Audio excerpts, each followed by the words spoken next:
बराबर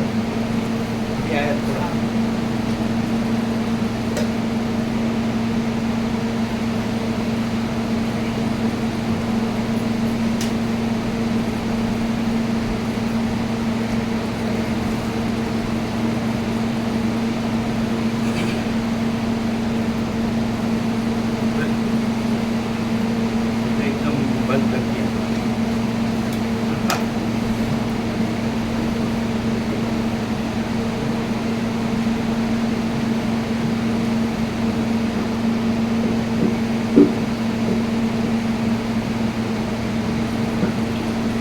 परम चिदाकाश, परम ज्योति, अखंड ज्योति, अनंत पूर्ण परम चिदाकाश, परम शांति, स्वयं सिद्ध, स्वयं प्रकाश, स्वयं पूर्ण, स्वस्वरूप, यही सब कुछ है, इसके सिवा कुछ नहीं है। शून्यवास, अनंत कोटि, महाकल्पो है भी नहीं। वशिष्ठ राम हे निर्वाण उत्तरा।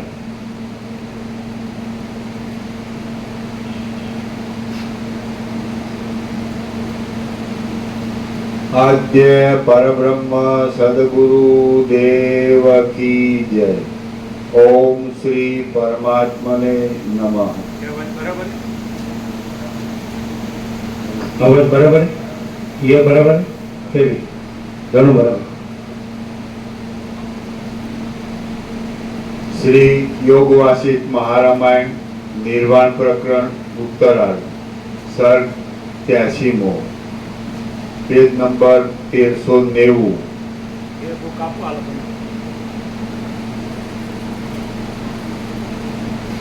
આગળ અહીંયા આગળ આપો।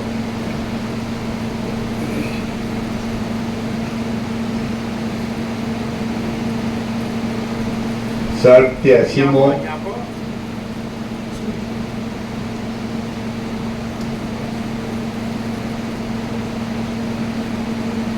सर्ग 83 पेज नंबर 1390। 1390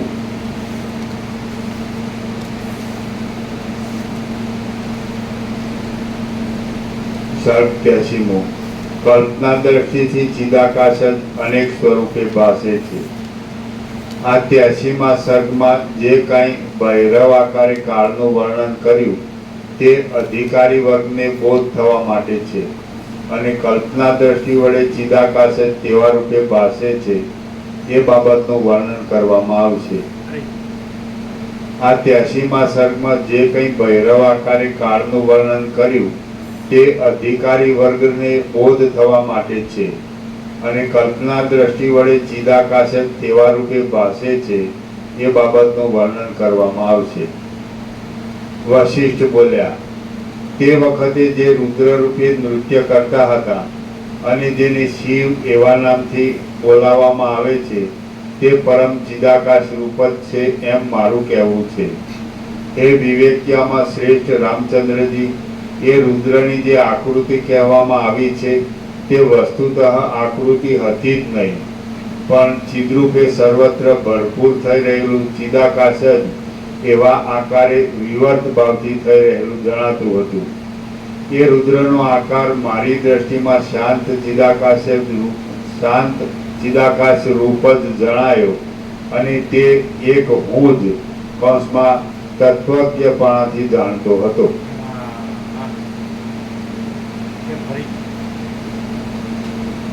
એ રુદ્રની જે આકૃતિ કહેવામાં આવી છે તે વસ્તુતઃ આકૃતિ હતી જ નહીં, પણ ચિદ્રૂપે સર્વત્ર ભરપૂર થઈ રહેલું ચિદાકાશ જ એવા આકારે વિવર્ત ભાવથી થઈ રહેલું જણાતું હતું। એ રુદ્રનો આકાર મારી દ્રષ્ટિમાં શાંત ચિદાકાશ રૂપ જ જણાયો અને તે એક હું જ તત્વજ્ઞપણાથી જાણતો હતો। બીજા અજ્ઞાની જીવથી એ વાત સમજી શકાય તેમ ન હતી। બીજા બીજા અજ્ઞાની જીવથી હમ. એ વાત સમજી શકાય તેમ ન હતી. તત્વજ્ઞાન એટલે કે હું અવસ્થિત નથી, હું ચિદાકાશ. આ બધું ચિદાકાશ છે. એટલે હું ચિદાકાશ રહીને જાણતો હતો. એટલે હું જાણતો હતો કે આ રુદ્ર આકૃતિ નથી, પણ અનંત શુદ્ધ ચિદાકાશ. એ હું જાણતો હતો. બીજા અજ્ઞાની જાણી શકતા કેમ? અજ્ઞાની પોતાને અહીંયા માને છે, હું આ છું ને આ બધું છે, જીવ છું ને જગત છે. પણ હું તો હું અવસ્થિત નથી, આ જગત નથી, અને હું અનંત શુદ્ધ ચિદાકાશ છું. એટલે અનંત શુદ્ધ ચિદાકાશ રહીને હું રુદ્રને આકૃતિ નહોતો જાણતો, અનંત શુદ્ધ ચિદાકાશ જ જાણતો. કારણ કે અનંત શુદ્ધ ચિદાકાશ પોતામાં બધું અનંત શુદ્ધ ચિદાકાશ જ છે. એટલે હું જ જાણતો હતો, બીજો કોઈ અજ્ઞાની જાણતો નતો. અજ્ઞાનના ભ્રમથી એને અનંત શુદ્ધ ચિદાકાશ નથી અનુભવતો. એને હું આ જીવ છે ને જગત છે એવો અનુભવ છે. એને એમ લાગે કે ચિદાકાશ છે, પરમાત્મા છે, પરમ આનંદ સ્વરૂપ છે, પણ જુદા છે. અને એવું થાય જ્યારે જ્ઞાન હોય તો પોતે જ એ ચિદાકાશ પરમાત્મા છે. એટલે બધું ચિદાકાશ પરમાત્માનું છે. એટલે રુદ્ર પણ આકૃતિ નથી, શિવ આકૃતિ નથી, પણ એ પણ અનંત શુદ્ધ ચિદાકાશ છે.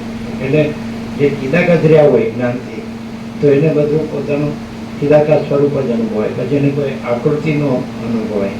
એટલે રુદ્ર એને રુદ્ર નથી લાગતા, આકૃતિ નથી લાગતા, પણ બધું ચિદાકાશ છે, એ પણ ચિદાકાશ. એવી રીતે હું જ જાણતો હતો તત્વજ્ઞપણાથી. એટલે તત્વ એટલે ચિદાકાશ, તો તત્વજ્ઞ જ્ઞાન એટલે ચિદાકાશ જ્ઞાન, ચિદાકાશ બોધ.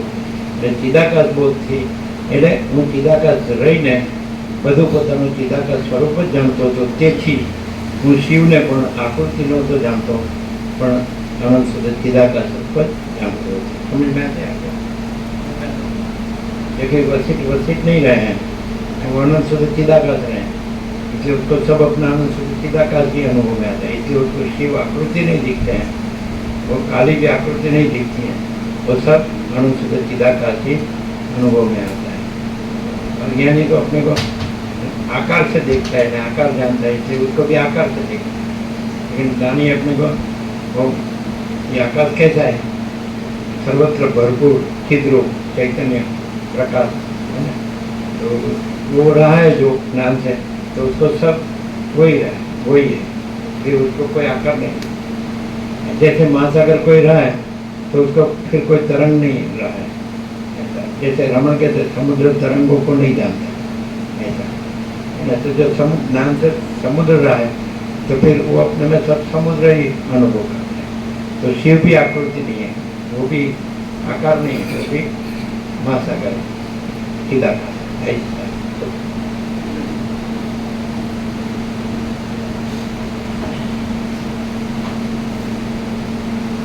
જેમ એ પ્રલયકાળ એ રુદ્ર અને વૈષ્ણવી દેવી માયા માત્ર છે, એમ મને જ્ઞાન દ્રષ્ટિ વડે સમજાયું. તેમ આ સર્વ દ્રશ્ય જાળ માયા માત્ર છે, એમ હું તત્વદ્રષ્ટિથી સમજતો હતો.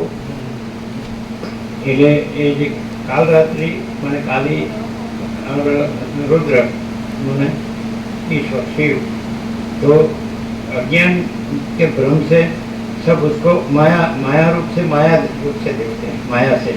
लेकिन मैं तो तत्व ज्ञान से, तत्व ज्ञान मैंने क्या कि चिदाकाश ज्ञान, तो सब चिदाकाश है. ऐसे ज्ञान से मैं सब चिदाकाश है, ऐसे मैं चिदाकाश रहा हूँ, इसलिए मुझे वो माया रूप से नहीं दिखते थे. इसको तत्व ज्ञान होता है तो वो माया रूप से सब नहीं दिखते हैं, आकृति रूप से नहीं देखते हैं, वो सब चिदाकाश रूप से देखते हैं. ऐसा समझे? तो अज्ञान का भ्रम होता है तो आकृति देखते कि काली एक आकृति है, ये शिव एक आकृति है, लेकिन वो आकृति नहीं है, वो निराकार चिदाकाश परमात्मा है. ऐसा है ना? क्लियर?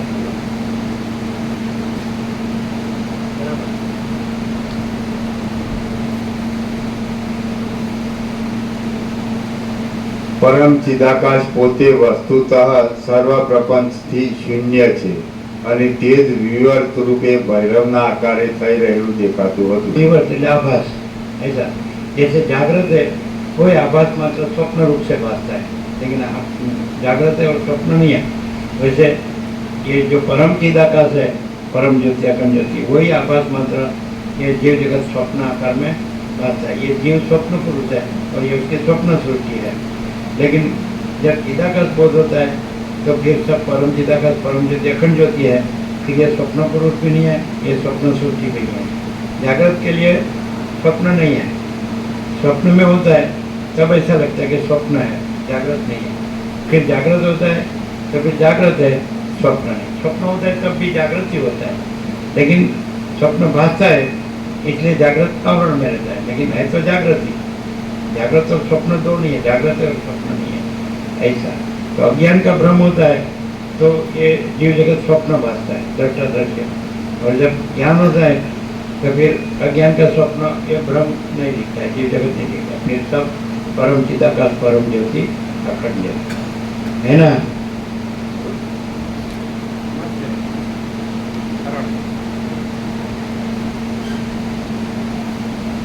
જો કે સર્વ કાલ્પનિક દ્રષ્ટિથી જ મારી પાસે દેખાતું હતું તો પણ શબ્દ અને અર્થના સંબંધની કલ્પના કર્યા વિના નિર્વિશેષ પરબ્રહ્મનો બોધ થઈ શકે નહીં. આથી મેં જે કલ્પના દ્રષ્ટિથી જોયું હતું તે મેં તમને વાણી વડે કહી બતાવ્યું છે. હે રામચંદ્રજી, તમને સદાકાળના ઘણા લાંબા અભ્યાસથી જગતમાં આદિ ભૌતિકપણાની કૌંસમાં સ્થૂળ આકારની દ્રષ્ટિ રૂઢ થઈ રહી છે. આથી એ જગત વિશે મેં વાણી વડે જે વર્ણન કર્યું છે તે તમને ક્ષણવારમાં સત્યતાની ભ્રાંતિ ઉત્પન્ન કરે છે. તે ભૈરવી દેવી પણ હતી નહીં, તે ભૈરવ પણ હતા નહીં, તેમ એ પ્રલયકાળ પણ હતો નહીં, પરંતુ સર્વ ભ્રાંતિ માત્ર હતું અને ચિદાકાશ જ વિવર્ત રૂપે ભ્રાંતિથી તેવા રૂપે ભાસી રહ્યું હતું. સ્વપ્નમાં રચાયેલા નગરની પેઠે, મનોરથ રૂપે મનમાં ખડા થઈ રહેલા રણના વેગની પેઠે, કથાના અર્થના સમૂહમાં આવતા અનિર્વચનીય રસની પેઠે અને મનોરાજ્યના વિલાસની પેઠે એ સર્વ ભ્રાંતિ માત્ર હતું. સ્વપ્નમાં રચાયેલા નગરની પેઠે, મનોરથ રૂપે મનમાં ખડા થઈ રહેલા રણના વેગની પેઠે, કથાના અર્થના સમૂહમાં આવતા અનિર્વચનીય રસની પેઠે અને મનોરાજ્યના વિલાસની પેઠે એ સર્વ ભ્રાંતિ માત્ર હતું. છતાં ચિદાકાશના વિવર્ત રૂપે દેખાતું હતું. જેમ સ્વચ્છ ચિદાકાશની અંદર સ્વપ્નનગર દેખાય છે, જેમ છીપમાં રૂપાની બુદ્ધિ થાય છે, અને જેમ આકાશમાં કૌંસમાં તિમિર રોગવાળાને મચ્છર તથા મોવાળા આદિના જેવા આકારો દેખાય છે, તેમ ભ્રાંતિને લીધે ચિદૈક રસ પરમાત્મામાં આ જળ દ્રશ્યની પ્રતીતિ થાય છે. બાકી જ્ઞાન દ્રષ્ટિથી જોઈએ તો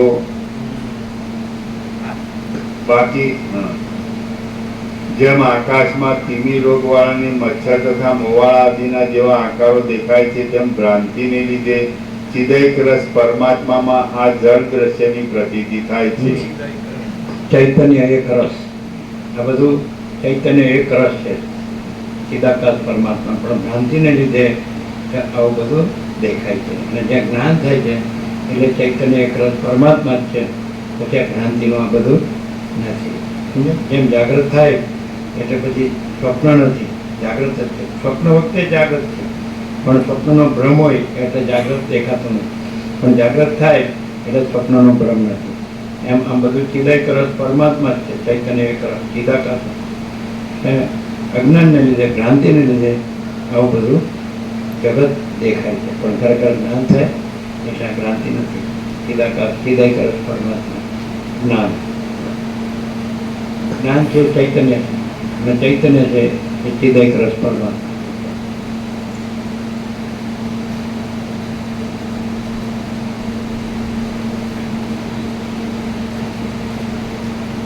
બાકી જ્ઞાન દ્રષ્ટિથી જોઈએ તો નિર્વિકાર ચિદાકાશ જ પોતા વડે પોતામાં એવી રીતે વિવર્ત ભાવને પ્રાપ્ત થાય છે. તેથી એ ચિદાકાશ પોતે જ જગતના આકારે પ્રતીતિમાં આવે છે. જેમ કપડામાં અનેક રંગના ચિત્રો દેખવામાં આવે છે, તે બધા કપડાથી જુદા નથી, પરંતુ કપડામાં જ તે કલ્પાયેલા છે. તેમ ચિદાકાશની અંદર સઘળો ઠાઠ અભિન્ન છતાં સત્તા વડે કલ્પાયેલો છે.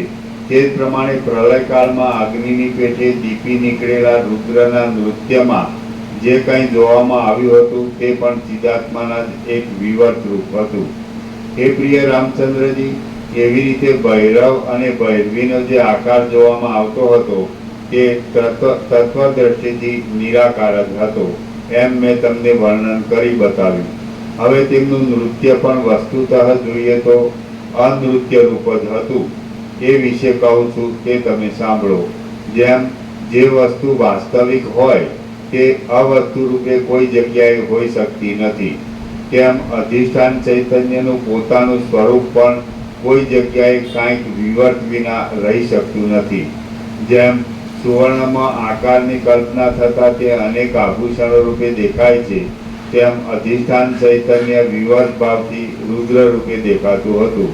જે કાંઈ ચૈતન્ય છે તે સ્વભાવે જ અવશ્ય સ્ફુરણ ધર્મવાળું થઈ જઈ અનેક આકારે દેખાય છે, પણ વસ્તુતઃ જોતા તેનું મૂળ સ્વરૂપ તો અધિષ્ઠાન ચૈતન્ય જ છે. એ ચિદ્રૂપ રુદ્રની જે ચેષ્ટા છે તે આપણી જ ચેષ્ટા છે. માત્ર તેની પોતાની તેવી વાસનાના આવેશને લીધે તેનું નૃત્ય દેખાતું હતું.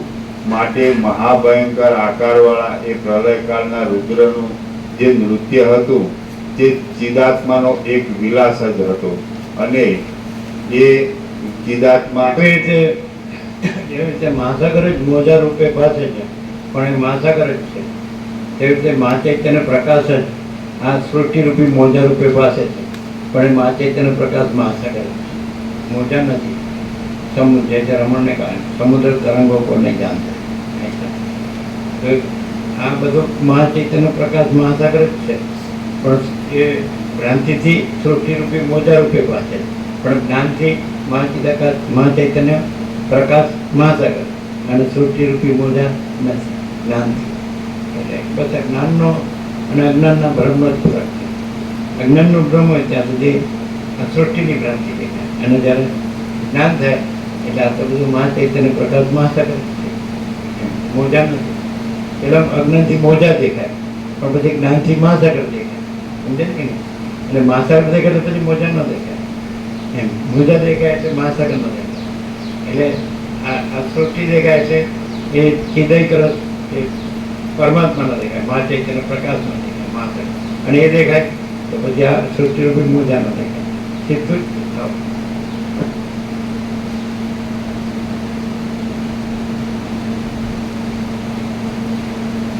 તે ચિદાત્માનો માટે મહાભયંકર આકારવાળા એ પ્રલયકાળના રુદ્રનું જે નૃત્ય હતું તે ચિદાત્માનો એક વિલાસ જ હતો. અને એ ચિદાત્મા તત્વદ્રષ્ટિથી જોતા આપણું પોતાનું સ્વરૂપ છે. રામ બોલ્યા આપણું પોતાનું આપણું પોતાનું. એટલે આપણે ભ્રાંતિથી એમ લાગે કે આપણે આ છીએ, ના બધું છે, પણ જ્ઞાન થાય એટલે પછી આપણે આ નથી, આપણે પણ એ જ છીએ. ચિદાકાશ પરમાત્મા મહાચૈતન્ય મહાસાગર છે, કારણ કે બધું મહાચૈતન્ય પ્રકાશ મહાસાગર છે. એટલે આપણે પણ આપણા તત્વ રૂપે આપણા સાચા સ્વરૂપે મહાચૈતન્ય પ્રકાશ મહાસાગર છે. આ તો આભાસ રૂપે આપણા જીવ જગત છે. સમજે? જ્યારે અજ્ઞાનનો ભ્રમ હોય ત્યારે આપણે એમ લાગે આપણે આ છીએ, પણ જ્યારે જ્ઞાન થાય ત્યારે આ તો બધું મહાચૈતન્ય મોજા નથી, આ તો બધું મહાચૈતન્ય પ્રકાશ મહાસાગર છે. આ જીવ જગત રૂપી મોજા નથી. આપણું સ્વરૂપ પણ એટલે તત્વો છે ને માટે આ જ્ઞાન છે ને માટે કે આપણું સાચું સ્વરૂપ, આ બધાનું સાચું સ્વરૂપ એ મહાચૈતન્ય પ્રકાશ મહાસાગર છે. આ જીવ જગત રૂપી મોજા એ આભાસ નથી. એ સાચું જાણવા માટે અને સાચું રહેવા માટે અને સાચી શાંતિ પામવા માટે આ તત્વો છે. સમજે? તો સાચું જણાય કે શું જણાય કે ઓ જેમ આ બધું આકાશ છે, પણ આપણે બધા દ્રશ્ય જોવામાં પડ્યા છે ને દ્રશ્યમાં બધું દોડીએ. આકાશમાં કાંઈ ને જેમાં સૂર્યનારાયણ ભગવાનનો પ્રકાશ છે તો આપણે દ્રશ્ય એ દ્રશ્ય પ્રકાશ છે, પણ એમાં દ્રશ્ય નથી. આપણે દ્રશ્ય જોવામાં અને રહેવામાં અને કરવામાં પડે અને ખરેખર પ્રકાશ જ છે. પ્રકાશમાં દ્રશ્ય તો આભાસ માત્ર.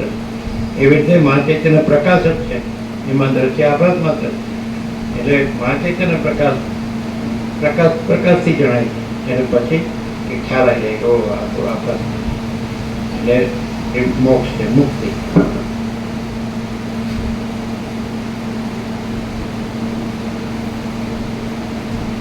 રામ બોલ્યા રામ બોલ્યા, તાત્વિક દ્રષ્ટિથી જોઈએ તો વસ્તુતઃ આ દ્રશ્ય છે જ નહીં, અને જે કાંઈ દ્રશ્યના જેવો આભાસ નજરે આવે છે તે પણ છેવટ પ્રલયકાળમાં નષ્ટ થઈ જાય છે. તે પ્રલયકાળનો મહાશૂન્ય સમય કેવળ શૂન્ય પરમ ચિદાકાશ રૂપ છે, તો તેમાં વળી જુદું દ્રષ્ટારૂપ ચૈતન્ય શી રીતે સંભવે? એટલે દ્રષ્ટા દર્શન દ્રશ્ય નથી, આ બધું દેખાય છે નથી, પણ પરમ ચિદાકાશ પરમ જ્યોતિ અખંડ જ્યોતિ જ છે. મહાપ્રલયમાં આ બધું શૂન્ય થઈ જાય છે, બધું લય પામે, કાંઈ રહેતું નથી. તો મહાસાગર તો રહેલો જ છે, એટલે પરમ ચિદાકાશ પરમ જ્યોતિ અખંડ જ્યોતિ. તો આ બધું જીવતા જાગતા બોલતા ચાલતા આમાં જાગી જવું કે આ તો પરમ ચિદાકાશ પરમ જ્યોતિ અખંડ જ્યોતિ જ છે. આ તો બધું આભાસ માત્ર જ છે, વિવર છે. આ બધું કાંઈ નથી. અને આ બધું છે એ મિથ્યાને નાશવંત છે. આભાસ આકાર વિકાર જે ઉત્પત્તિ સ્થિતિ લય નામ રૂપ આ બધું મિથ્યાને નાશવંત છે. અને પરમ ચિદાકાશ પરમ જ્યોતિ અખંડ જ્યોતિ પરબ્રહ્મ પરમાત્મા એ નિત્ય સત્ય પરમ તત્વ અને અવિનાશી અખંડ અવિનાશી. એટલે નિત્યને જાણીએ સત્યને જાણીએ પછી અસત્ય રહેતું નથી. એ જાગૃત થઈ જઈએ એટલે સ્વપ્ન રહેતું નથી. એના જેવું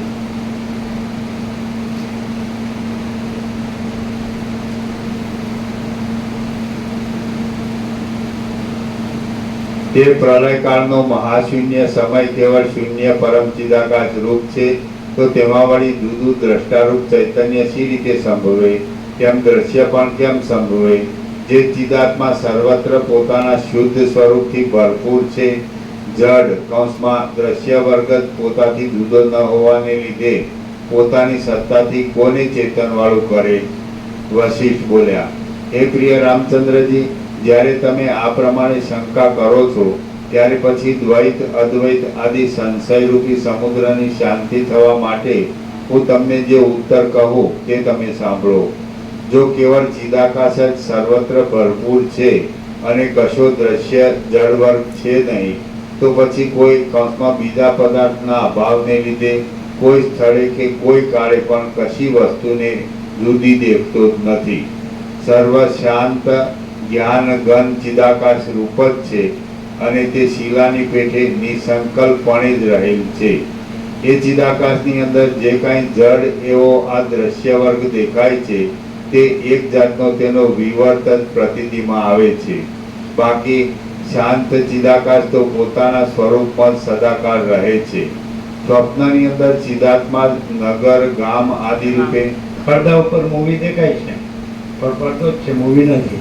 તો એ ચિદાકાશ રૂપી પડદા ઉપર સૃષ્ટિરૂપી મૂવી દેખાય, પણ આ મૂવી નથી, અને ચિદાકાશ રૂપી પડદો જ છે. પછી દર્પણમાં જેમ પ્રતિબિંબ દેખાય, પણ દર્પણ જ છે ને પ્રતિબિંબ નથી. તો આ જે દ્રશ્ય છે એ પ્રતિબિંબ છે, અને ચિદાકાશ એ દર્પણ છે.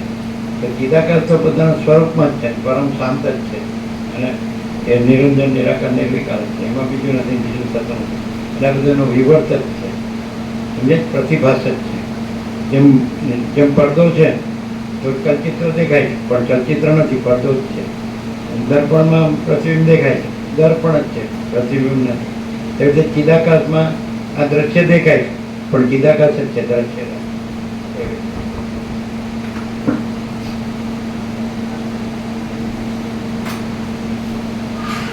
સ્વપ્નની અંદર ચિદાત્મા નગર ગામ આદિ રૂપે જાણે થઈ ગયો હોય તેમ લાગે છે, પણ એ સઘળો ચિદાત્માનો જ વિવર્ત છે.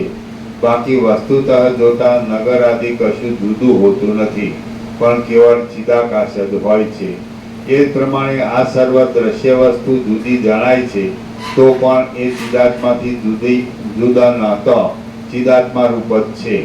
ચિદાત્મા પોતે જ પોતાને વિશે સર્વ જાણવા યોગ્ય પદાર્થને તું હજુ નહોતા ન હોતા, તમે નહોતા બોલ્યા, ન હોતા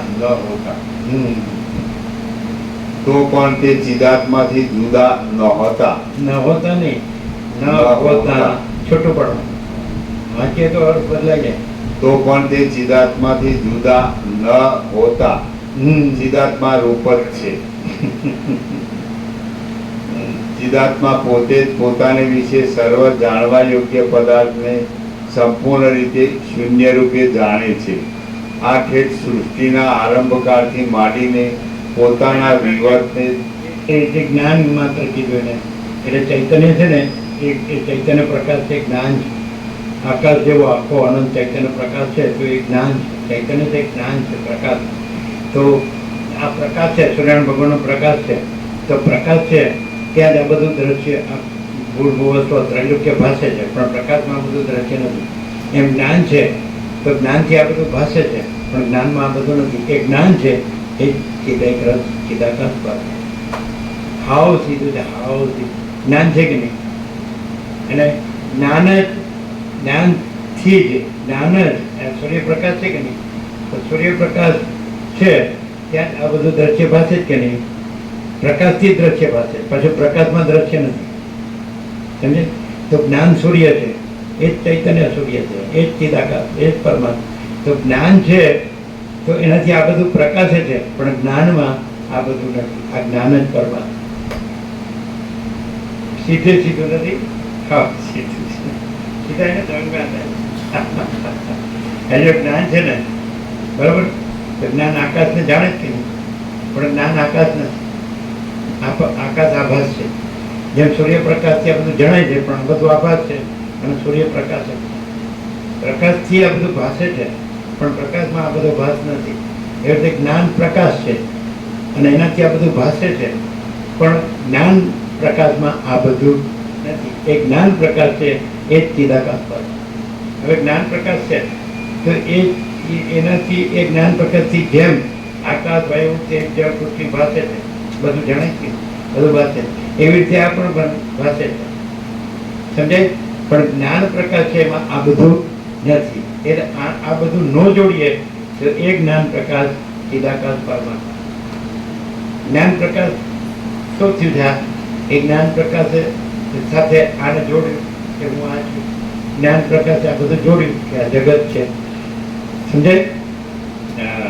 અને પછી જ્ઞાન પ્રકાશ પોતે પોતાને જાણે છે કે પોતે પોતાથી આ બધું ભાષે છે, જણાય છે, પણ આ બધું જ્ઞાન પ્રકાશમાં નથી. તો મોક્ષ, મુક્ત, બંધન ક્યાં થાય? એ જ્ઞાન પ્રકાશ પોતે આ બધું ભાષે છે તો સબ ये सब भाषता है, लेकिन ये सब वो नहीं है. जैसे सूर्य प्रकाश ये सब भाषता है, लेकिन प्रकाश ये सब नहीं है. और ये सब अपने से ही नहीं है, और सूर्य प्रकाश क्या है. तो वैसे ज्ञान सूर्य है, तो ज्ञान प्रकाश, चैतन्य प्रकाश, तो उसे ये सब भाषता है, लेकिन वो भी अपने से नहीं है. और ज्ञान में भी ये सब नहीं है. नहीं समझ रहे हैं? सूर्य प्रकाश से ये सब भाषता है, तो ये सब भी अपने से नहीं है, और प्रकाश में भी ये सब नहीं है. प्रकाश भी ये सब नहीं है, प्रकाश में ये सब नहीं है. वैसे ज्ञान प्रकाश से ये सब भाषता है, तो ज्ञान प्रकाश ये सब नहीं है, और ज्ञान प्रकाश में भी ये सब नहीं है, और ये सब अपने में भी नहीं है. दो नहीं है, अकेला प्रकाश है, आकाश जैसा सारा अनंत चैतन्य प्रकाश है. समझ में आती कि नहीं? तो दो वस्तु नहीं है ना. ये सारा प्रकाश है, अनंत चैतन्य प्रकाश है. स्वयं मां चिदाकाश आखो एक रूप प्रकाश है, आखो अनंत संपूर्ण मां चैतन्य प्रकाश है. तो आखो प्रकाश है तो एनाથી આ બધું ભાષે છે. સ્વપ્ન પણ ભાષે છે, એમ જાગૃત પણ ભાષે છે, સુષુપ્તિ પણ ભાષે, પણ એની અંદર આ બધું નથી. સમજે? એ પોતે આમાં નથી, અને આ બધું પોતે કાંઈ નથી, અને એકલો પ્રકાશ છે. અનંત ચૈતન્ય પ્રકાશ, અનંત ચૈતન્ય શાંતિ. એટલે આને જોડે, પ્રકાશ સાથે આને જોડે કે હું આ છું, આ જગત છે, તો એ બંધન. અને પછી આને ન જોડે એ મોક્ષ. એ બધે જાણનાર છે, જ્ઞાન છે, એ ચિદાકાશ પરમાત્મા છે. અને એમાં આ સ્વપ્ન જેવો અને જાનવાના જળ જેવો નિત્યને નાશવાનો આભાસ નથી. પોતામાં નથી. જેમ આ બધો આભાસ છે, પ્રકાશથી આ બધું ભાષે છે, પણ આ બધું પ્રકાશમાં નથી. એ बताए तो वो जो ज्ञान प्रकाश है यही चिदाकाश है. ज्ञान चैतन्य और चैतन्य और चिदाकाश. ये जो ज्ञान प्रकाश है वही चिदाकाश परमात्मा है, और उसे सब भाषा है मैं जगत, लेकिन उसमें ये मैं जगत नहीं है, ये भासमान है. ज्ञान जैसे ज्ञान प्रकाश से स्वप्न भासता है, स्वप्न पुरुष भासता है, उसकी स्वप्न सृष्टि भासता है, लेकिन ज्ञान प्रकाश में स्वप्न नहीं है, स्वप्न पुरुष स्वप्न सृष्टि नहीं है. ज्ञान प्रकाश से स्वप्न का आकाश से पृथ्वी सब भासता है, लेकिन ज्ञान प्रकाश में ये स्वप्न और स्वप्न का आकाश से पृथ्वी सब नहीं है कि नहीं? तो वैसे ज्ञान प्रकाश से ये जागृत का स्वप्न से आकाश सब भासता है, लेकिन ज्ञान प्रकाश में ये जागृत का ये जागृत स्वप्न है, ये जागृत स्वप्न का आकाश से पृथ्वी ये सब नहीं है। क्लियर है? तो जो ज्ञान से ज्ञान में जागृत है, ज्ञान प्रकाश से ज्ञान स्वयं प्रकाश है, स्व समझ है, अपने से अनुभव में आता है। तो ज्ञान से ज्ञान गम्य, ज्ञान है वो ज्ञान गम्य, तो ज्ञान ज्ञान से जाना जाता है, तो फिर उसमें वही है ज्ञान चिदाकाश में चिदाकाश है, चैतन्य में चैतन्य है, फिर उसमें आभास नहीं है। तो यह आभास है, आभास को ज्ञान के साथ जोड़ने से बंधन और आभास को ज्ञान के साथ न जोड़ने से मोक्ष मुक्ति। देखो प्रैक्टिकल देखना है तो यहाँ देखो, यहाँ जो ज्ञान है उसने ये आभास को अपने साथ जोड़ा नहीं है, ये सारा आभास है उसको अपने साथ जोड़ा नहीं है, यही मोक्ष है, यही चिदाकाश परमात्मा। और ये जोड़ेंगे, ये मैं है वो ज्ञान नहीं है, ये आभास है, ये जगत है ज्ञान नहीं है, ये आभास है। जैसे सूर्य प्रकाश है तो ये जीव जगत आभास है, सूर्य प्रकाश जीव जगत नहीं है, सूर्य प्रकाश में जीव जगत नहीं है। तो वैसे ये ज्ञान सूर्य है, वही चैतन्य चिदात्मा परमात्मा समझ में आता है, वही सूर्य है। तो उससे ये मैं जगत भासता है, लेकिन ये मैं जगत आभास है, वो जो ज्ञान सूर्य है उसमें नहीं है, समझ में आता है। तो यहाँ क्या है? चिदाकाश परमात्मा है, तो उसने इसको और जगत को अपने साथ जोड़ा नहीं है, यही मोक्ष है।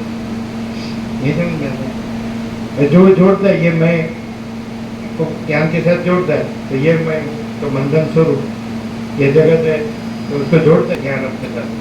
तो ज्ञान अपने साथ आभास को नहीं जोड़, जैसे सूर्य प्रकाश अपने साथ ये दृश्य आभास को नहीं जोड़ता है, वो मुक्त है, वैसे अपना ये चैतन्य प्रकाश ज्ञान अपने साथ ये कोई मैं जगत आभास को नहीं जोड़ता है, वो मुक्त ही है।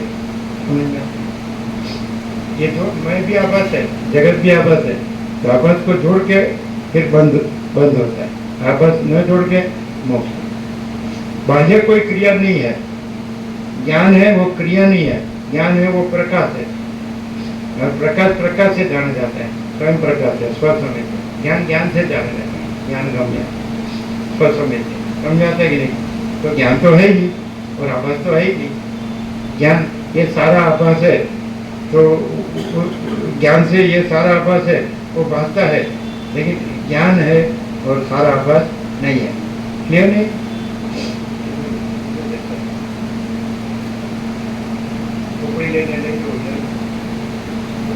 क्लियर समझ में आता है ना? सब क्लियर है।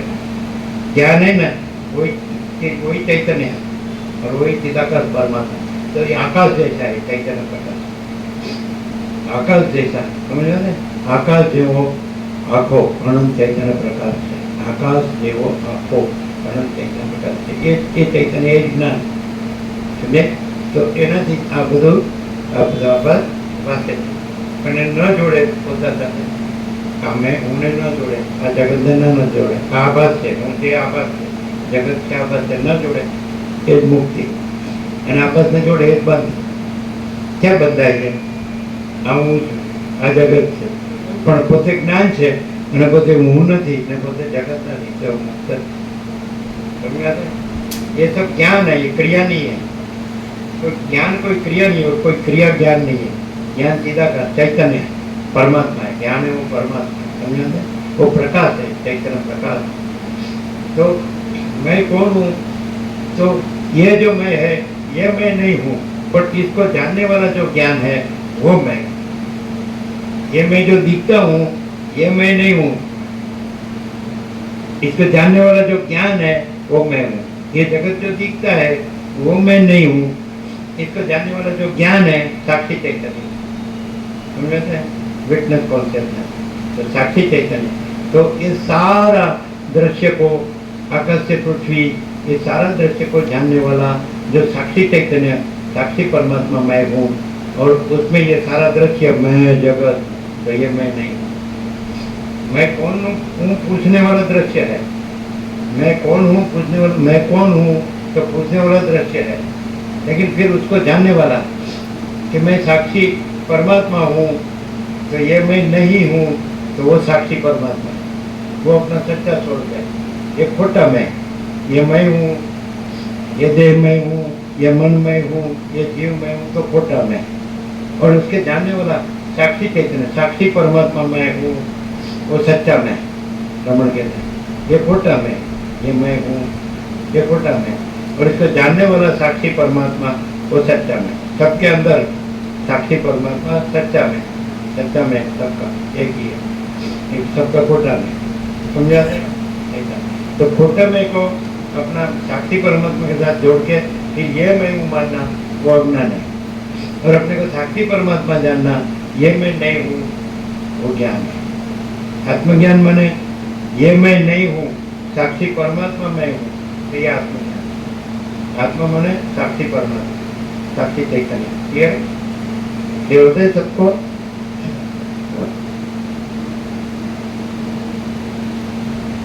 ये मैं हूँ मान लिया तो उसी का तो बंधन है।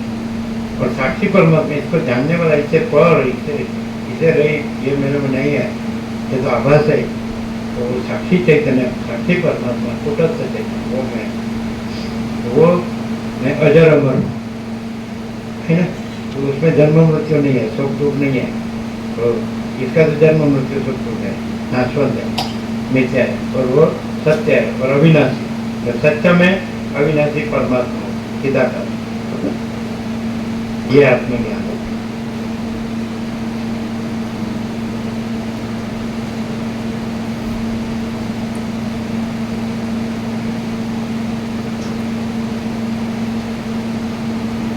તે પોતાના વાસ્તવ સ્વસ્વરૂપ ચિદાકાશમાં પોતાની મેળે વિવત ભાવને પામે છે અને પોતાની કલ્પના વડે ક્ષણ પ્રલય જગત આદિની ભ્રાંતિને ધારણ કરે છે. પોતાનું ચિદાકાશ સ્વરૂપ જ જ્યારે ચિદાકાશને વિશે વિવત રૂપે પ્રસરી જાય છે ત્યારે અમુક તમે છો અને અમુક હું છું, અમુક તે છે અને અમુક ક્રિયા કરે છે ઇત્યાદિ કલ્પના ખડી થાય છે. માટે સત્યતાથી જોતા દ્વૈત પણ નથી, ઐક્ય પણ નથી, શૂન્યપણું પણ નથી, તેમ જડ ચેતનનો સંયોગ પણ નથી. એ બાબતમાં અનિર્વચનીયપણાથી છેવટ મૌન જ અવશેષ રહે છે, અથવા તો મૌનનો આશ્રય પણ નિરુપયોગી જેવો છે. દ્રશ્ય વસ્તુ આત્માથી જુદી નથી, તેથી કોઈ સ્થળે કે કોઈ કાળે કોઈને જુદા રૂપે દેખાતું જ નથી. આમ દ્રષ્ટા પણ જુદો નથી, એટલે છેવટે મૌન જ અવશેષ રહે છે. સર્વશાસ્ત્રોનો છેવટનો સિદ્ધાંત નિર્વિકલ્પ સમાધિમાં સમાય છે અને તે સ્થિતિ જીવતા છતાં પાષાણની પેઠે નિસંકલ્પ અને નિર્વિકાર રહેવાની છે. માટે કર્તવ્યપરાયણ થઈને હવે એ બાબતમાં મૌન જ ધારણ કરવું યોગ્ય છે. તમે તમારા પ્રાકૃત આચારને વંશ પરંપરાના ક્રમ પ્રમાણે પાળતા રહો. તમે પરમાર્થ દ્રષ્ટિથી સ્વસ્વરૂપનું જ્ઞાન હોવાથી કશી સંકલ્પ જાળમાં ફસાશો માં. તમે માન મદ મોહને ભેદને છોડી દો અને દેહ તથા જીવ એ બેઉના અભિમાનથી રહિત બની જાઓ. આમ આકાશના જેવા નિર્મળ, નિર્વિકાર અને વિશાળ અંતઃકરણને ધારણ કરી તમે વિક્ષેપ રહિત થાઓ અને સદા શાંત થઈને રહો. શ્રી યોગ વાસિષ્ઠ મહારામાયણમાં નિર્વાણ પ્રકરણના ઉત્તરાર્ધનો વિશ્વરૂપ દર્શન નામનો સર્ગ 83મો સમાપ્ત. સર્ગ 84મો શિવ શક્તિના સ્વરૂપનું વર્ણન. આ 84મા સર્ગમાં શિવ શક્તિના સ્વરૂપ વિશે વિવેકથી વર્ણન આવશે અને સુપડા આદિની જે માળા પહેરી હતી તે વિશે પણ સત્ય અસત્યના વિવેક સાથે વર્ણન કરવામાં આવશે. રામ બોલ્યા, હે મહારાજ, આપે કહ્યું કે કાળી નૃત્ય કરતી હતી, તો તે કોણ હતી? તેણે સુપડું, ફળું, કોદાળી, મુસળ આદિની જે માળા પહેરી હતી તે સર્વ શું હતું તે આપ મને કહો. વશિષ્ઠ બોલ્યા, એ ચિદાકાશરૂપ ભૈરવ શિવ કહેવાય છે અને ભૈરવ કિંવા કાળી તેની એક સ્ફૂર્તિવાળી મનોમય શક્તિ છે. તે ભૈરવથી જરા પણ જુદી નથી એમ તમે સમજો. જેમ પવન અને તેનું ચલન એક જ છે, જેમ ઉષ્ણપણું અને અગ્નિ તે બેઉ એક જ છે, તેમ ચિદાકાશ અને તેની સ્ફૂર્તિવાળી શક્તિ એ બેઉ સદા એક રૂપ જ છે. જેમ ચલન શક્તિ વડે વાયુ જણાય છે અને જેમ ઉષ્ણતાથી અગ્નિ જણાય છે, તેમ શિવ નામે ઓળખાતું તે નિર્વિકાર, નિર્મળ, શાંત અને ચિન્માત્ર એવું પરમ તત્વ સ્ફૂર્તિવાળી પોતાની માયા શક્તિ વડે જ લક્ષ્યમાં આવે છે. બીજી કોઈ પણ રીતિથી તે જણાતું નથી. પરમ મંગળમય અને શાંત એવા પરબ્રહ્મ મોટા કવિવરોનો પણ વાણીનો વિષય નથી. એમ એના ઉપર જેમ ચલન શક્તિ વડે વાયુ જણાય છે અને જેમ ઉષ્ણતાથી અગ્નિ જણાય છે, તેમ શિવ નામે ઓળખાતું તે નિર્વિકાર, નિર્મળ, શાંત અને ચિન્માત્ર એવું પરમ તત્વ સ્ફૂર્તિવાળી પોતાની માયા શક્તિ વડે જ લક્ષ્યમાં આવે છે. બીજી કોઈ પણ રીતિથી તે જણાતું નથી. પરમ મંગળમય અને શાંત એવા પરબ્રહ્મ મોટા કવિવરોનો પણ વાણીનો વિષય નથી. એમ શ્રુતિઓનું અને વિદ્વાનોનું સમજવું છે. ચિન્મય શિવની ઈચ્છા જ તેની સ્ફૂર્તિવાળી શક્તિ છે અને તે જ આ દ્રશ્યના આભાસને બનાવે છે. જેમ સાકાર પુરુષની ઈચ્છા કલ્પના વડે મનોરથ રૂપે ખડા થઈ રહેલા નગરને બનાવે છે, તેમ નિરાકાર શિવની માયારૂપ કિંવા શક્તિરૂપ ઈચ્છા આ દ્રશ્યને રચે છે. વળી તે જ જીવિતની ઈચ્છા રાખનારા પુરુષોને જીવન આપનાર છે. તેથી જીવ ચૈતન્ય કહેવાયું છે. તે સૃષ્ટિના આકારે પરિણામ પામે છે, તેથી પ્રકૃતિરૂપ કહેવાય છે. તે દ્રશ્યરૂપી આભાસ આપનારા સર્વ પદાર્થોમાં અનુભવમાં આવનારા ફળોને પેદા કરે છે, તેથી તે ક્રિયા નામથી પણ કહેવાય છે. વડવાનળની શાખાના જેવા અતિ તીક્ષ્ણ સૂર્ય આદિ તેજ વડે જે શોષણ પામે છે, તેથી તે શુષ્કા કહેવાય છે. તેનું રૂપ પ્રચંડ છે, તેથી તેને ચંડિકા પણ કહેવામાં આવે છે. કમળના જેવો તેનો વર્ણ હોવાથી તે ઉત્પલા પણ કહેવાય છે. સર્વત્ર જય કરવાથી તે જયા કહેવાય છે. સિદ્ધિના આશ્રયને લીધે તેની સિદ્ધા કહેવામાં આવે છે. વિજય પામવાથી તે વિજયા, જયંતી અને જયા કહેવાય છે. નવદુર્ગા શક્તિના નવ નામ.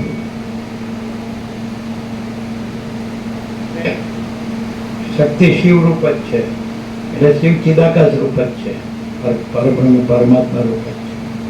એટલે શક્તિથી જ શિવ ઓળખાય છે. આ બધું જે છે સૃષ્ટિથી પ્રલય એ શક્તિનું કાર્ય છે. એટલે એનાથી એટલે શિવ છે એટલે શક્તિ છે. પવનનું ચલન છે એટલે પવન છે. અગ્નિની ઉષ્ણતા છે એટલે અગ્નિ છે, ઓળખાય એવી રીતે શક્તિથી શિવ ઓળખાય. અને શક્તિ નવદુર્ગા નવ નામ, શક્તિના નવ નામ.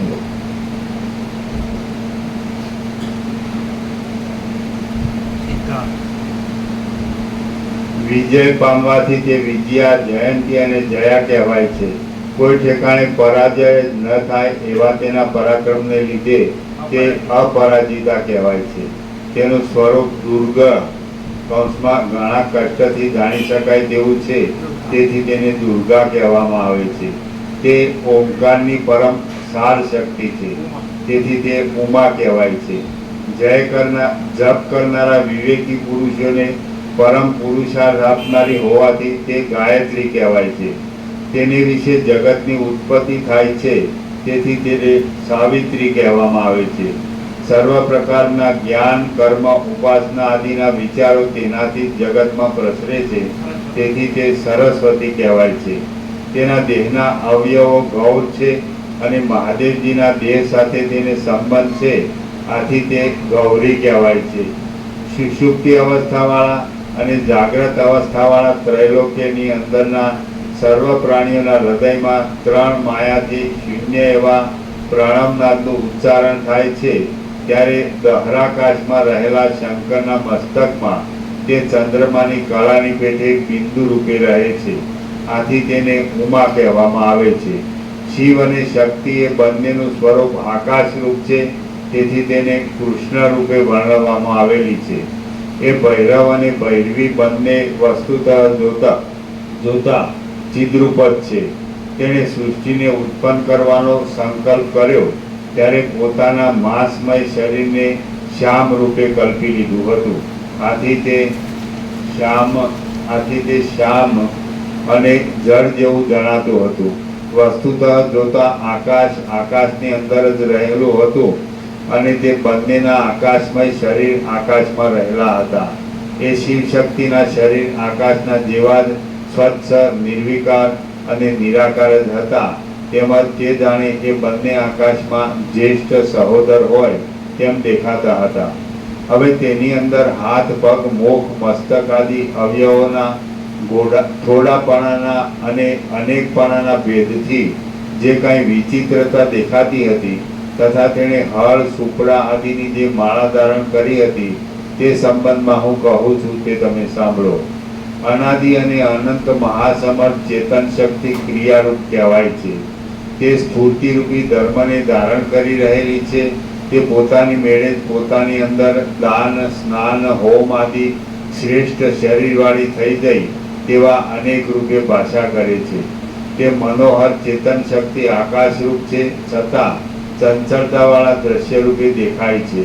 એ ભૈરવી દેવીના નાના પ્રકારના અભિનયો અને નૃત્યો એ વિરાટમાં રહેલા સર્વ પ્રાણીઓની ઉત્પત્તિ, જરા, મરણ આદિરૂપ છે એમ સમજવું.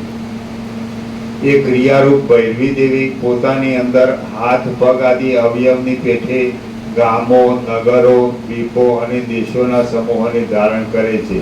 તેમજ તે વડે અનેક તરહની ક્રિયાઓ કરે છે. તે પોતાની અંદર કલ્પિત અવયવોને ધારણ કરી રહેલ છે.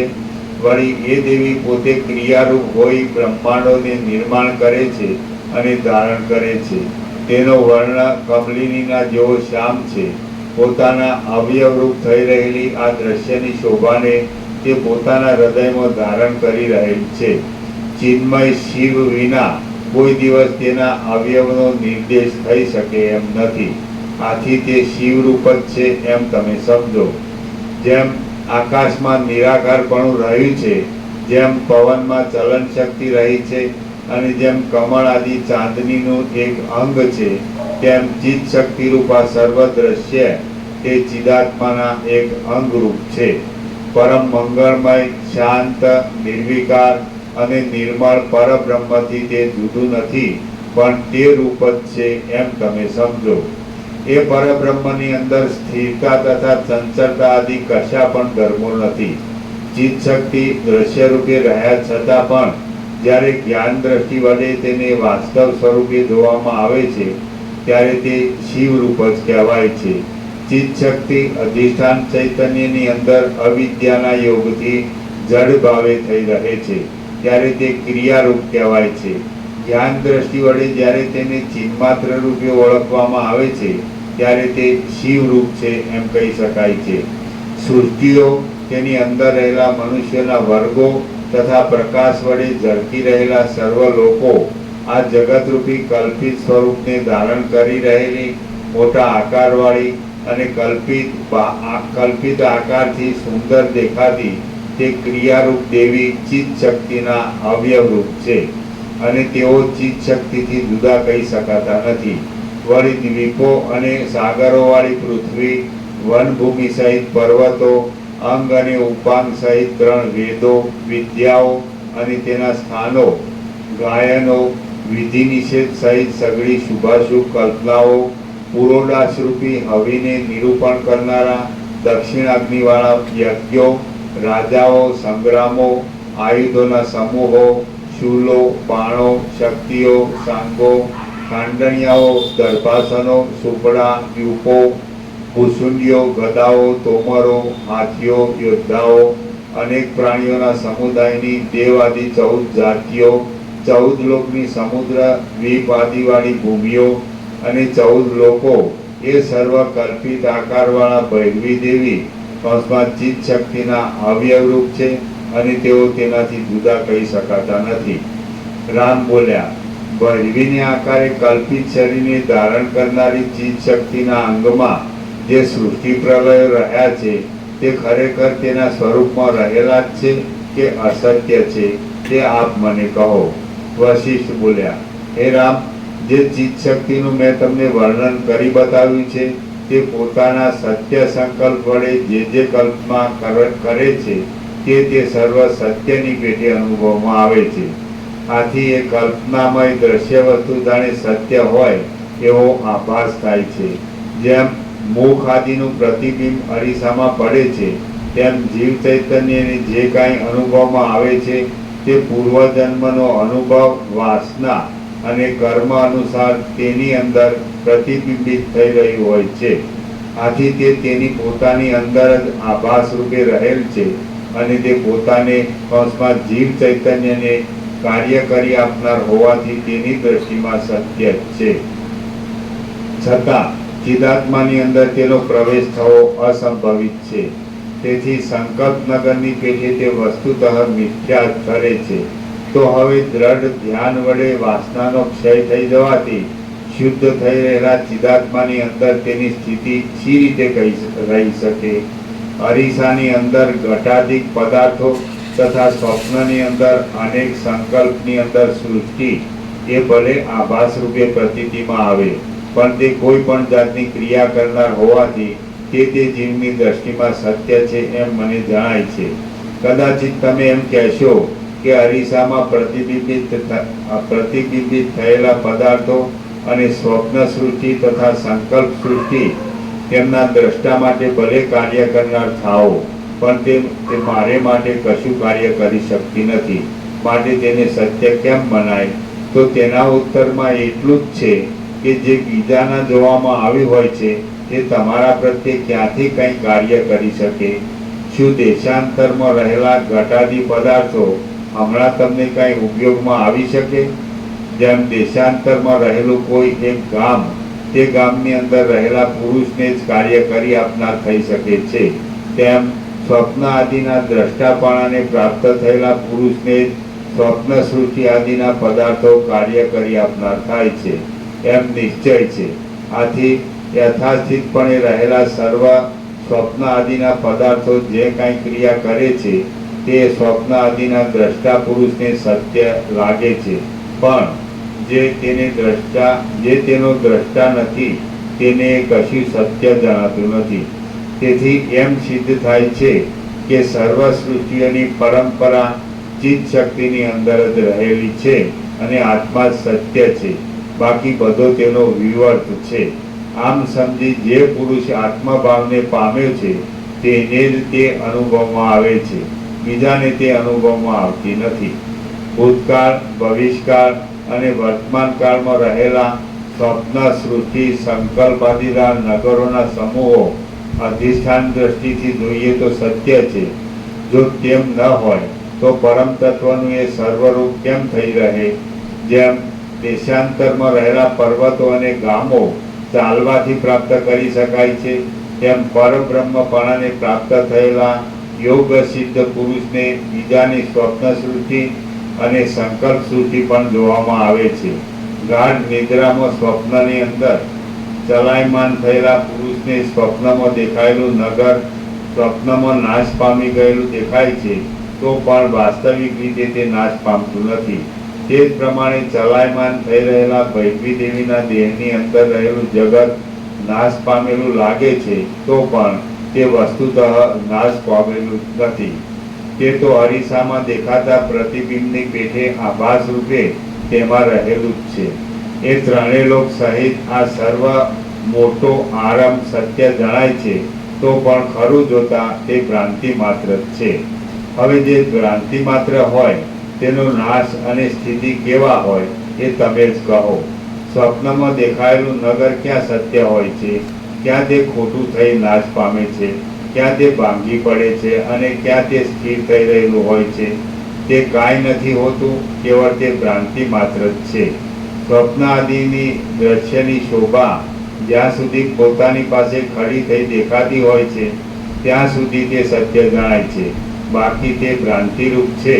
એ પ્રમાણે આ જગતની શોભા પણ વાસ્તવિક ન હોવાથી ભ્રાંતિરૂપ છે એમ તમે સમજો.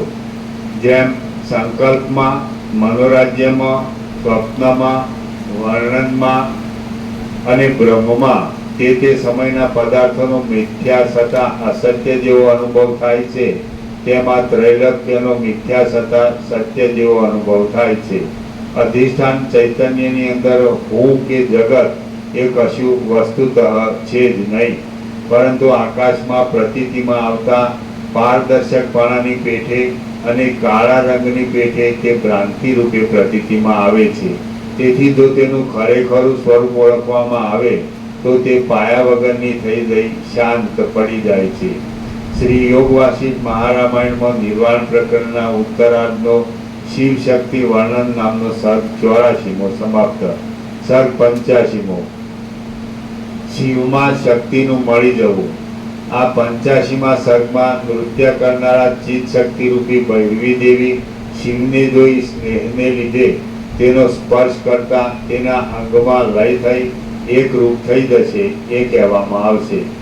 વશિષ્ઠ બોલ્યા, એવી રીતે તે ભૈરવી દેવી પોતાના લાંબા અને ચપળ એવા હાથના સમૂહોથી આકાશને ઘાટા જંગલના જેવું બનાવી દઈ નૃત્ય કરતી હતી. પોતાના સ્વરૂપને ન ઓળખતા નિર્વિકાર ચિત્ત શક્તિ ક્રિયા રૂપે નૃત્ય કરતી હતી. સુપડું, કોદાળી, બાણ, શક્તિ, ગદા, તોમર, મુસલ, શિલા, ભાવ, અભાવ, પદાર્થોના સમૂહો, કળાઓ અને કાળનો ક્રમ એ સર્વ તેના આભૂષણ રૂપ હતા. જેમ મનોરાજ્યની કલ્પના જ હૃદયમાં નગરના આકારને ધારણ કરે છે, તેમ ચિત્ત શક્તિ પોતાની અંદર જગતને ધારણ કરી રહી છે. અથવા તો જેમ માનસિક કલ્પના જ નગરના આકારે થઈ રહે છે, તેમ એ ચિત્ત શક્તિ જગતના આકારે થઈ રહેલી છે. જેમ પવનમાં ચલન શક્તિ રહી છે, તેમ શિવની અંદર ચિત્ત શક્તિ રૂપ ઈચ્છા રહી છે.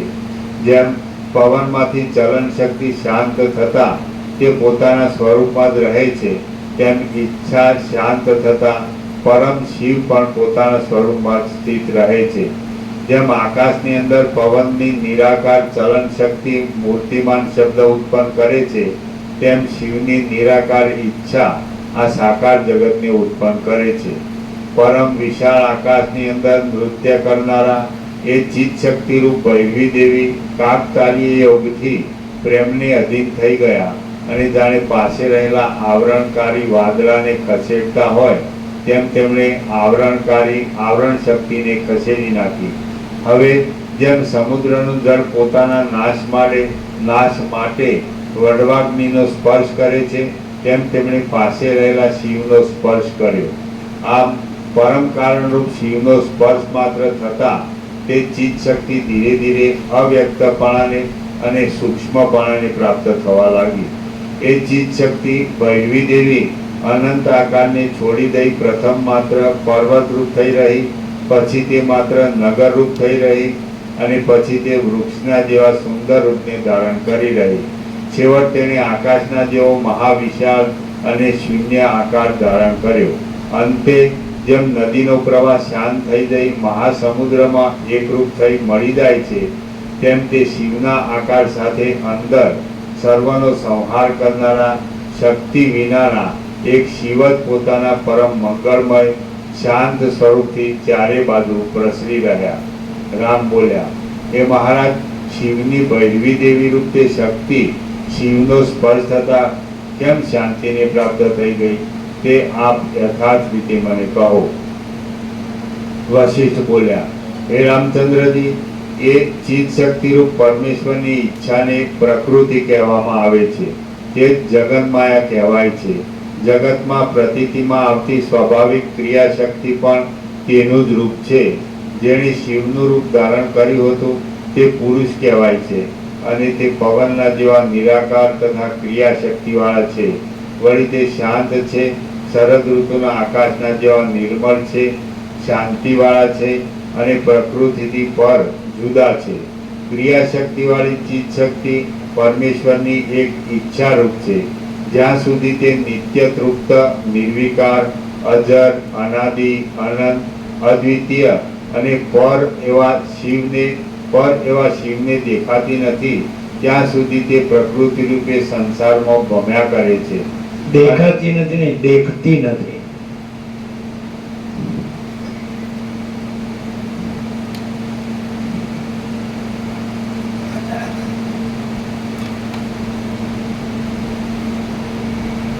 જ્યાં સુધી તે નિત્યતૃપ્ત, નિર્વિકાર, અજર, અનાદિ, અનંત, અદ્વિતીય અને પર એવા શિવને દેખતી નથી, ત્યાં સુધી તે પ્રકૃતિ રૂપે સંસારમાં ભમ્યા કરે છે અને તેનું ખરું સ્વરૂપ કેવળ ભ્રાંતિ માત્ર છે. એ ચિત્ત શક્તિનું મૂળ અધિષ્ઠાન ચિદાકાશ છે. તેથી કાકતાળીય યોગથી શિવનો સ્પર્શ થતા તે જાણે તન્મય થઈ ગયેલ હોય તેમ પોતાના ભિન્ન સ્વરૂપને મૂકી દઈ તેમાં લીન થઈ જાય છે. જેમ નદીનું રૂપ સમુદ્રમાં મળતા સમુદ્ર સાથે એકતાને પ્રાપ્ત થઈ જાય છે, તેમ પ્રકૃતિને પુરુષોનો સ્પર્શ થતા તે પોતાના પ્રકૃતિ ભાવને છોડી દે છે. નદી કેવળ જળરૂપ છે અને જ્યારે એમ છે ત્યારે તે પુરુષો નહીં, પુરુષો શિવ એક જ. જેમ નદીનું રૂપ સમુદ્રમાં મળતા સમુદ્ર સાથે એકતાને પ્રાપ્ત થઈ જાય છે, તેમ પ્રકૃતિને પુરુષનો સ્પર્શ થતા તે પોતાના પ્રકૃતિ ભાવને છોડી દે છે. નદી કેવળ જળરૂપ છે અને જ્યારે એમ છે ત્યારે તે સમુદ્રમાં મળતા તેમાં જ લય પામી જાય છે. એવી રીતે ચિત્ત શક્તિ શિવની ઈચ્છારૂપ છે. જેમ લોઢાના અસ્ત્ર આદિની તીક્ષ્ણ ધાર પોતાના જન્મસ્થાન રૂપ શિલાને પ્રાપ્ત થતા શાંત પડી જાય છે, તેમ તે શિવને પ્રાપ્ત થતા શાંત થઈ જાય છે. જેમ વન આદિની ઘાટી ઘટામાં પ્રવેશ કરનારા પુરુષની પોતાની છાયા તેના શરીરમાં જ સમાઈ જાય છે, તેમ છેવટ પ્રકૃતિ પણ પુરુષમાં જ સમાઈ જાય છે. પ્રકૃતિ પોતાના પુરુષરૂપ સનાતન ભાવને ઓળખે છે. એ પછી તે સંસારમાં વારંવાર ભટકતી નથી, પણ પુરુષ રૂપ જ થઈ જાય છે. જ્યાં સુધી કોઈ સત્પુરુષ ચોરોના ટોળાના સ્વરૂપને ઓળખતો નથી ત્યાં સુધી જ તેમાં વસે છે. પણ ચોરોના સ્વરૂપનું જ્ઞાન થતા પછી તે તેમાં રમતો નથી. તે જ પ્રમાણે ચિત્ત શક્તિ જ્યાં સુધી પરમ શિવને દેખતી નથી ત્યાં સુધી તે આ અસત્ય દ્વૈત દેખતી, દેખાતી નહીં, દેખતી. તે પ્રમાણે ચિત્ત શક્તિ જ્યાં સુધી પરમ શિવને દેખતી નથી ત્યાં સુધી તે આ અસત્ય દ્વૈત પ્રપંચમાં આનંદ પામે છે અને ભમ્યા કરે છે. પણ પરમ શિવનું દર્શન થતા તરત જ તે તન્મય થઈ જાય છે. ચિત્ત શક્તિની પાસે જે કાંઈ નિરતિશય આનંદરૂપ તત્વ રહેલું છે તે પરમ પદરૂપ છે. નદી જેમ સમુદ્રમાં મળતા સમુદ્રરૂપ થઈ જાય છે, તેમ તે ચિત્ત શક્તિ એ પરમ પદને મળતા પરમ પદને પામતા ચિદ્રૂપ શિવરૂપ થઈ જાય છે. જ્યાં સુધી ચિત્ત શક્તિ પરમ શિવને મળતી દેખતી નથી, જ્યાં સુધી ચિત્ત શક્તિ પરમ શિવને દેખતી નથી ત્યાં સુધી તે મોહને અધીન થઈને અનેક સૃષ્ટિ પરંપરામાં અને અનેક જન્મ પરંપરામાં ભમતી રહે છે. પણ તેને પરમ શિવનું દર્શન થાય છે એટલે ભમરી જેમ મધને મજબૂતપણે વળગી રહે છે, તેમ તે પરમ શિવને દ્રઢપણાથી વળગી રહે છે. કંસમાં તેમાં જ લીન થઈ જાય છે. હે રામચંદ્રજી, જન્મરૂપ, મરણરૂપ અને મોહરૂપ એવા સર્વ દુઃખો નિરંતર જેનું સ્વરૂપ ઓળખવામાં નાશ પામી જાય છે, તે આત્મ તત્વને પ્રાપ્ત થયા પછી કોણ તેનો ત્યાગ કરે? રસાયણ પ્રાપ્ત કરીને તેનો અનુભવ કર્યા પછી કોણ તેને છોડી દે? શ્રી યોગ વાસિષ્ઠ મહારામાયણમાં નિર્વાણ પ્રકરણના ઉત્તરાર્ધનો પ્રકૃતિ પુરુષ ક્રમ વર્ણન નામનો સર્ગ 85મો સમાપ્ત. બધાને પ્રસાદ આપી નવા આવ્યો હોય તો વચનામૃત આપજો.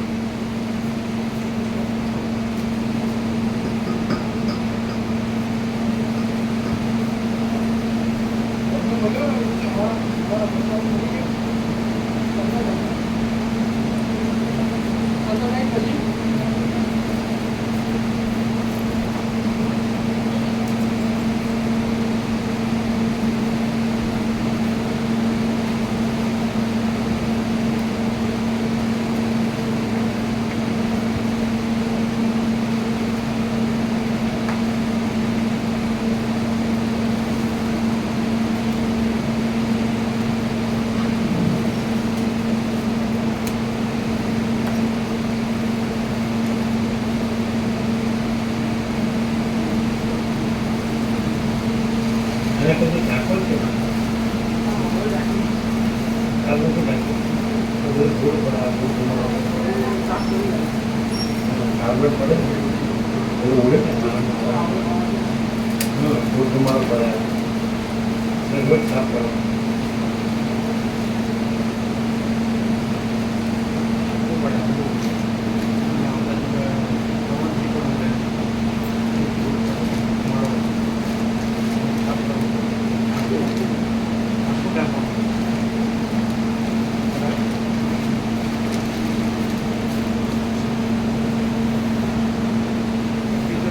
બધાને પ્રસાદ આપો. બાકી છે? તમે લીધો?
સવારે પ્રસાદ થઈ જાઓ.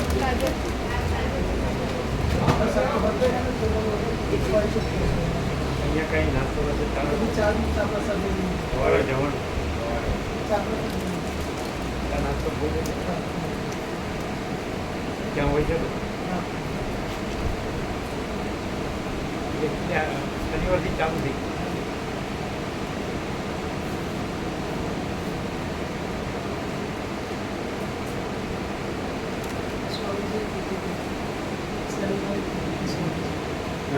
સ્વામી યાદ કરાવી હા